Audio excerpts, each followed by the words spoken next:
The relationship between Israel and the U.S. shifted dramatically in 2025. Prime Minister Netanyahu was welcomed warmly in Washington days after President Trump's inauguration. Armed shipments to Israel were no longer held up, and more hostages began to be released. So after such a beginning, what's the status of the relationship now? Dr. Eric Mandel from the Middle East Political Information Network gave us his perspective. Eric Mandel, great to be with you. Thanks for your time. My pleasure. Tell us, so many things are happening in the Middle East. A lot of people right now are questioning what's happening with the U.S.-Israel relationship, and what's your sense? So I think the first thing is we Americans sort of get focused just on what's happening right now. And I think we need to take a step back and realize that the U.S.-Israel relationship isn't always so sweet and rosy. So let's just do a throwback time to the Reagan era. In the Reagan era, we look back upon it fondly. It was very good relations. And we looked upon Secretary of State George Shultz, who was really a great friend of Israel. But we forget about Secretary of Defense Caspar Weinberger, who wasn't such a friend of Israel. And we forget that when Israel hit the Iraqi nuclear reactor in Osirak, the United States joined the United Nations Security Council in condemning Israel and stopping plane deliveries, or that when Israel fought against the AWAC planes to Saudi Arabia, it endangered the relations.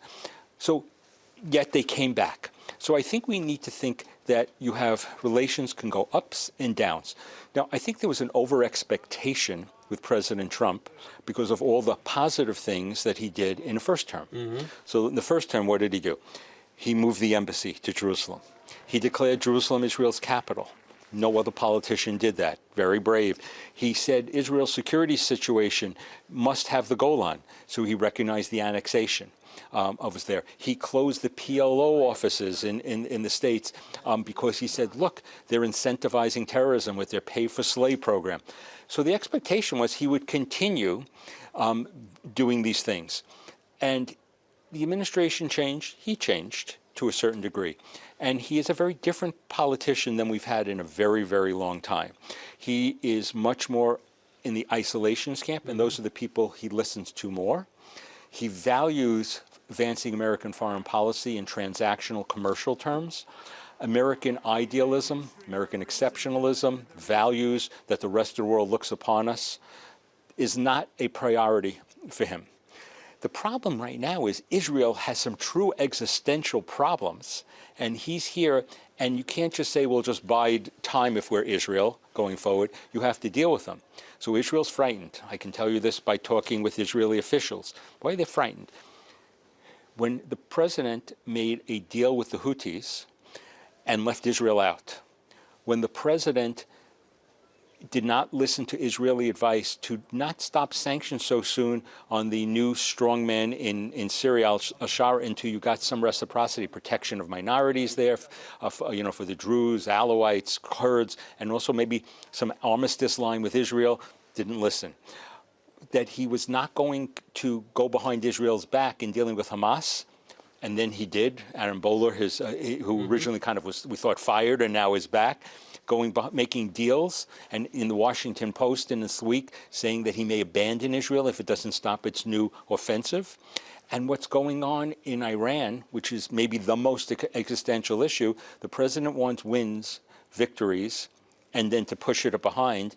And the question here is, can Israel live with these existential things if Iran can enrich, if Iran's ballistic missiles aren't affected, if sanctions allow proxies to be refinanced? So Israel, 2025 is an incredibly challenging time for Israel, challenging for the relationship, and there's a clock ticking also. And the clock is to snap back sanctions. The JCPOA, Joint Comprehensive Plan of Action, the Iran deal, is 10 years old. And if one of the signatories wants to bring back snapback sanctions, it has to be done by October of 2025. Really has to be done a couple of months before. So if you're going to have consequences on Iran, real maximum pressure, you got to make those decisions quick. So we're getting into a very challenging time.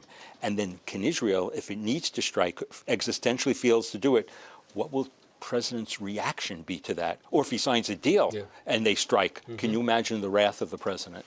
Yeah. Well, Eric Mandel, those are great questions and great analysis of what Israel's facing this coming year. Thanks so much. My pleasure.